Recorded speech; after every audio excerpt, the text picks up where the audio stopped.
Bizaba ari ku munsi w'ejo ku isaha y'isaa munani n'igice ikipe ya Tottenham Hotspur izakira ikipe ya Manchester United kabisa. Ku isaha y'isaa 11 ikipe ya Everton izakira ikipe ya Fulham, ikipe ya West Ham United izakira ikipe ya Burnley ku isaha y'isaa 11. Hano kandi ikipe ya Sunderland ku isaha y'isaa moya n'igice izakira ikipe ya Arsenal. Ikipe ya Arsenal ndetse n'ikipe ya Sunderland zizakina kabisa ku ikipe ya Sunderland ku kibuga kabisa cy'ikipe ya Sunderland. Ariko kandi ku munsi nanone wo kwa gatandatu bizaba ku isaha y'isaa 4 n'igice ikipe ya Chelsea izakira ikipe ya Wolverhampton Wanderers. Ariko kandi ikipe ya Aston Villa ku munsi wo ku cyumweru izakira ikipe ya FC Bournemouth ku isaha y'isaa 10. Crystal Palace izakira ikipe ya Brighton ku isaha y'isaa 10 ku cyumweru. Ariko kandi ikipe ya Brentford izakira ikipe ya Newcastle ku isaha y'isaa 10 ku cyumweru. Nottingham Forest n'ikipe ya Leeds United bizakina ku isaha y'isaa 10 ku cyumweru.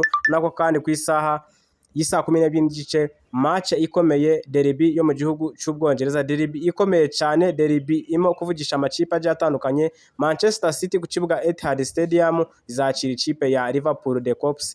Bizaba kabisa ari ku isaha y'isaa 12 n'igice. Mwibutsa yuko ama ekipe yombi kabisa imwe ifite amanota kabisa 19, indi ifite amanota 18. So ikipe rero izatsinda kabisa cyane ku ikipe ya Liverpool ndetse n'ikipe ya Man City bizaba bisobanuye yuko imwe igomba kuba yasigara mu gushaka kabisa igikombe kabisa muri Premier League. Ariko nanone abandi bakavuga bati ama ekipe yombi aramutse anganyije byakomeza kuba bikubana 5-5. Ikindi kintu ugomba kubamenya kandi match yindi iraza kuba ikomeye ni ku munsi w'ejo kabisa ngo twaje tubigarukaho, Tottenham Hotspur ndetse n'ikipe ya Manchester United. Manchester United n'ikipe ya Tottenham Hotspur zakina ku munsi w'ejo nkuko twaje tubigarukaho.